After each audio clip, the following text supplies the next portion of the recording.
Número 10. La Curia Romana. La Curia Romana no es exactamente un secreto, pero ciertamente no es algo que el Vaticano anuncia abiertamente. De hecho, la mayoría de la gente ni siquiera sabe que existe la Curia Romana. Algunos lo llaman la Curia Romanae, algunos simplemente la llaman la Curia. Pero cualquiera que sea el nombre que más te guste, sigue siendo el gabinete que supervisa todos los asuntos oficiales del Vaticano. Son, en esencia, el gobierno del Vaticano. Si el Papa es el presidente, la Curia Romana es el Senado. Hay 9 departamentos principales conocidos como congregaciones, y el más antiguo de los cuales fue fundado en 1542. Se llama la Congregación de la Doctrina de la Fe y originalmente era la oficina de la Inquisición. Casi 500 años después, su misión sigue siendo exactamente la misma. Están encargados de salvaguardar la doctrina religiosa y mantener la ortodoxia de la Iglesia. Cada departamento maneja algo muy específico. Algunos supervisan la liturgia, otros son responsables de la canonización de los santos y otros eligen a nuevos obispos. Pero la Curia Romana es mucho más profunda que un par de congregaciones diferentes. También existen tribunales, como el Tribunal Supremo de la Penitenciaría Apostólica, encargados del perdón de los pecados. Y finalmente hay muchas oficinas y 3 secretarías para promover la unidad de los cristianos y los no cristianos y de los no creyentes. Varias directivas duraderas reflejan la dirección papal para los estudios académicos. Incluyen la Comisión Pontificia de los Estudios Bíblicos y la Comisión Pontificia para la Revisión del Código de Derecho Canónico. El Vaticano puede parecer una simple organización de los altos mandos católicos, pero toda la estructura es un gobierno muy real, uno que mueve muchos hilos invisibles en el mundo. Número 9. El Rey Papa. El Papa no es simplemente un hombre que de vez en cuando dice cosas desde una ventana muy alta. En realidad es el rey de su propio país. Es el líder de la nación más pequeña del mundo, el jefe de gobierno y el líder supremo, el monarca todopoderoso de la Ciudad del Vaticano. Todo es algo que no mucha gente sabe, que la Ciudad del Vaticano es en sí misma, por definición, un país independiente. Una de las razones por las que el Vaticano no mantiene al público informado sobre sus orígenes oficiales es que son un poco inciertos. En 1929, el Vaticano hizo un trato con el dictador italiano Benito Mussolini. Este fue el tirano que fue a la guerra contra el mundo al lado de Hitler, tratando de recrear el Imperio Romano. Hasta 1871, Italia estaba dividida en varios estados diferentes. Uno de ellos eran las tierras papales, que cubrían un tercio masivo de Italia y estaba gobernado por el Papa. Cuando Italia finalmente se convirtió en un país, el Papa perdió gran cantidad de su territorio y su poder comenzó a disminuir. Obviamente, esto no les cayó muy bien a los gobernantes del Vaticano, ya que habían estado disfrutando de un poder prácticamente incuestionable durante siglos. El 11 de febrero de 1929, Mussolini y el Papa Pío XI firmaron el Tratado de Letrán. El tratado fue una especie de acuerdo de beneficio mutuo. El Vaticano se mantenía al margen de las decisiones políticas de Italia e Italia no tendría absolutamente ningún poder sobre el Vaticano porque finalmente sería un país independiente. Esto funcionó bien para Mussolini. Cuando Italia entró en guerra y el Papa tuvo que guardar silencio sobre la política de la guerra, de lo contrario, podría perder el control de su magnífico reino. Gran parte de la Ciudad del Vaticano está oculta por muros y es difícil ingresar como visitante invitado o no ciudadano. Si logras pisar la Plaza de San Pedro, estarás en el país más pequeño del mundo. Para realmente ingresar en las fronteras del Vaticano y visitar los museos del Vaticano, no tendrás que lidiar con los oficiales de inmigración, pero tendrías que pasar por estrictas medidas de seguridad.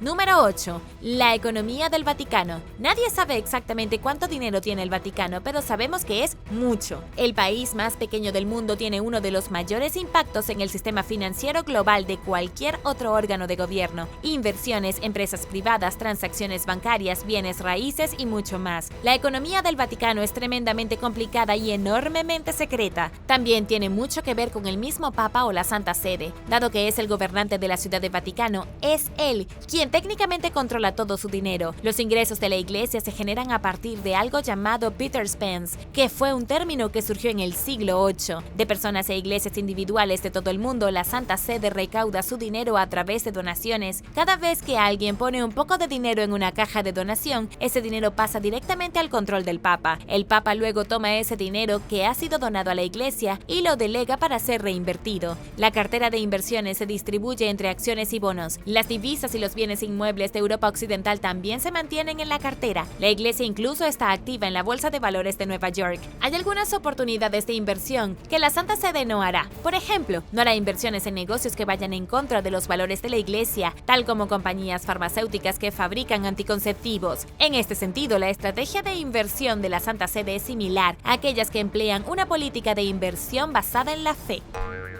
Número 7. Tesoro en la mazmorra. Según algunos expertos en historia antigua, los tesoros bíblicos robados del segundo templo de Jerusalén por los romanos en el año 70 podrían estar escondidos debajo del Vaticano hasta el día de hoy. Estos misteriosos tesoros podrían guardarse en una bóveda secreta dentro de las mazmorras del Vaticano, lejos de las miradas indiscretas y mantenerse en total secreto. Ya sabemos que el Vaticano alberga una de las colecciones de textos históricos más espectaculares del mundo. Hay más de 35.000 volúmenes de información misteriosa repartidos en 85 kilómetros de estantes dentro de sus archivos secretos. Pero según Tom Meyer, profesor de estudios bíblicos de California, podría haber un tesoro real escondido debajo del Vaticano, no solo papel y secretos. Este tesoro fue saqueado de Judea después de que el emperador romano Tito masacrara a aproximadamente 1 millón de judíos. Los romanos incendiaron los grandes edificios religiosos de Jerusalén y robaron todos los artefactos. Y aunque no sabemos con certeza, tiene sentido que esos artefactos con el tiempo hayan llegado a las poderosas manos del Vaticano. Y si es así, ciertamente podrían haber sido escondidos bajo tierra en una bóveda oculta, un lugar que es legítimamente secreto, en ningún lugar que normalmente escucharías en un video de internet.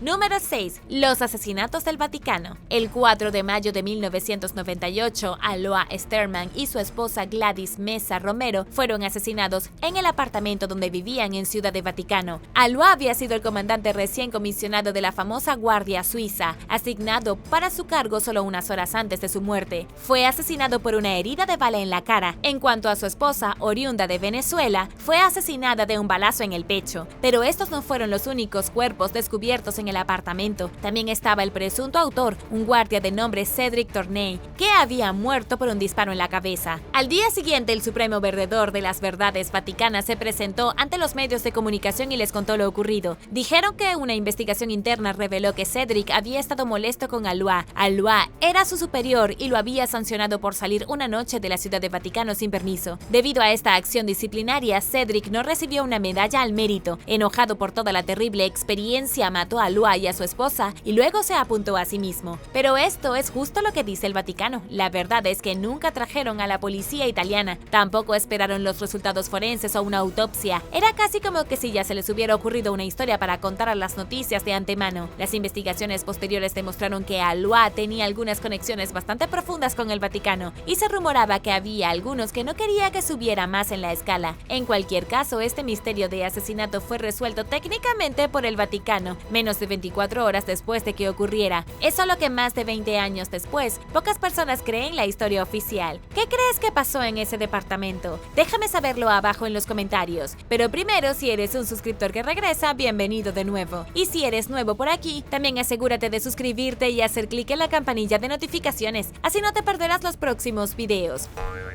Número 5. Bienaventurados los pobres. Peter Spence es la tradición del siglo VIII cuando se instruye a todos los católicos a donar a la iglesia. A menudo las donaciones se anuncian como destinadas a algo caritativo. Es como un local de comida rápida que te pide que dones $1 a una organización benéfica para niños. Pero ese instinto visceral que te dice que el dinero no va a donde dice puede no estar mal. En 2019 los periodistas sacaron a la luz el caso de la apropiación indebida de fondos por parte del Vaticano. Una investigación de Wall Street Journal descubrió que tan solo el 10% de las donaciones que se anuncian específicamente como destinadas a obras de la caridad llegan a los necesitados. El otro 90% del efectivo va a la iglesia y luego se usa para presupuestar el déficit del Vaticano. Este fue un gran golpe para el Papa cuando se supo la noticia. Básicamente las iglesias de todo el mundo piden dinero a la gente para ayudar a los pobres, pero en lugar de dar todo el dinero que recaudan a la gente pobre, usan parte del dinero para mantener la electricidad de sus iglesias. Pero ¿de qué otra manera se supone que una iglesia debe pagar las cuentas además de donaciones? ¿Tú qué piensas?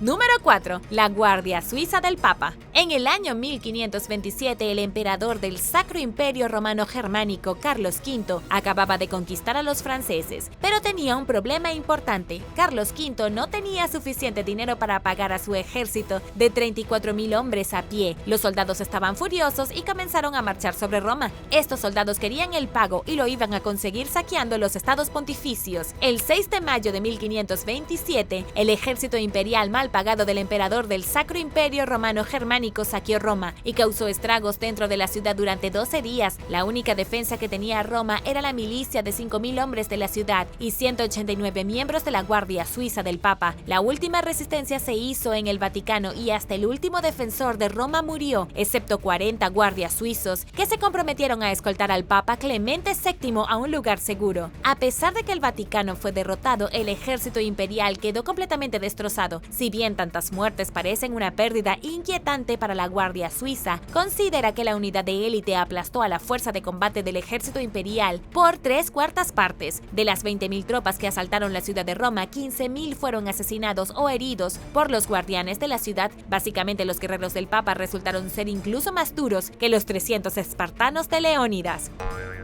Número 3. Mucha propiedad. El Papa controla no solo toda la ciudad de Vaticano, junto con quién sabe cuántas propiedades de inversión en todo el mundo, sino que la Iglesia también posee algunas propiedades bastante inesperadas. Por ejemplo, la Santa Sede posee la Scala Santa, un conjunto de 28 escalones de mármol que conducen a la Basílica de Letrán en Roma. Los católicos creen que esas son las escaleras que Jesús caminó en Jerusalén cuando se dirigía a su juicio. El hecho de que la Santa Sede posea un santuario religioso tan importante es bastante increíble. Pero eso no es todo. La Iglesia también posee el Palacio Apostólico, una enorme porción de bienes raíces en Italia, y la antigua residencia del emperador Domiciano. En 1596 el Papa hizo comprar la propiedad y desde entonces se ha utilizado como casa de vacaciones para los líderes del Vaticano. El lugar es hermoso y prácticamente solo se usa cuando uno de los papas quiere tomarse un descanso. Pero quizás lo más extraño que posee la Iglesia es el Observatorio Internacional Mount Graham de Tucson en Arizona, para una organización que hace mucho tiempo persiguió a los científicos y mató a cualquiera dispuesto a discutir las complejidades del universo. Puede parecer un poco extraño que sean dueños de su propio observatorio. El telescopio de tecnología avanzada del Vaticano se completó en 1993 y el observatorio sigue siendo uno de los sitios astronómicos líderes en los Estados Unidos de América. Supongo que la Iglesia cambió de opinión sobre la ciencia y el universo.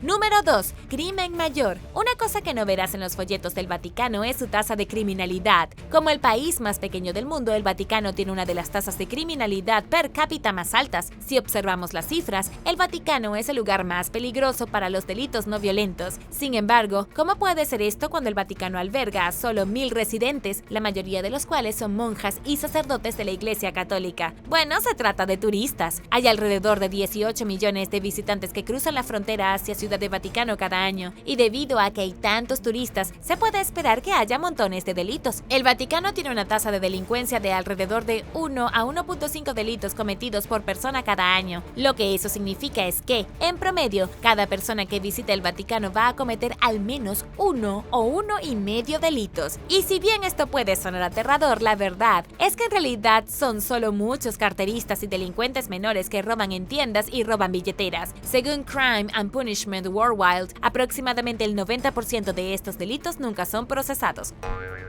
Número 1. Toneladas de oro. El International Business Times informó en 2014 que el Vaticano tenía alrededor de $20 millones en reservas de oro en la Reserva Federal de los Estados Unidos. Eso es mucho oro para que la Iglesia se aferre, pero el dinero apenas está donde está el dinero en estos días. Además de todo ese amarillo invaluable, el Vaticano tiene alrededor de $774 millones en capital en sus cuentas y administra alrededor de 74.000 millones en activos globales. También se rumorea que el Vaticano tiene una gran cantidad de reservas de oro en todo el mundo, guardadas en varios países para su custodia. No sabemos exactamente cuánto oro tiene el Vaticano, pero ciertamente es más de lo que la mayoría de la gente esconde en sus joyeros. Teniendo en cuenta sus reservas, los innumerables artefactos que tienen, que son básicamente bloques gigantes de oro, y cualquier cosa que tengan guardado, la mayoría de los expertos creen que tienen alrededor de $50 millones en valor total de oro sólido. Incluso si los sistemas bancarios fallan a nivel mundial, el Vaticano seguiría siendo inmensamente rico debido a las reservas de oro. Han estado almacenando dinero durante unos 2000 años. Ahora es menos difícil localizar información sobre los fondos del Vaticano, gracias a las recientes reformas realizadas por el Papa con respecto a las finanzas del Vaticano, pero la evidencia aún es difícil de encontrar. Una cosa que sabemos con certeza es que el Vaticano tiene toneladas de oro. Gracias por ver el video.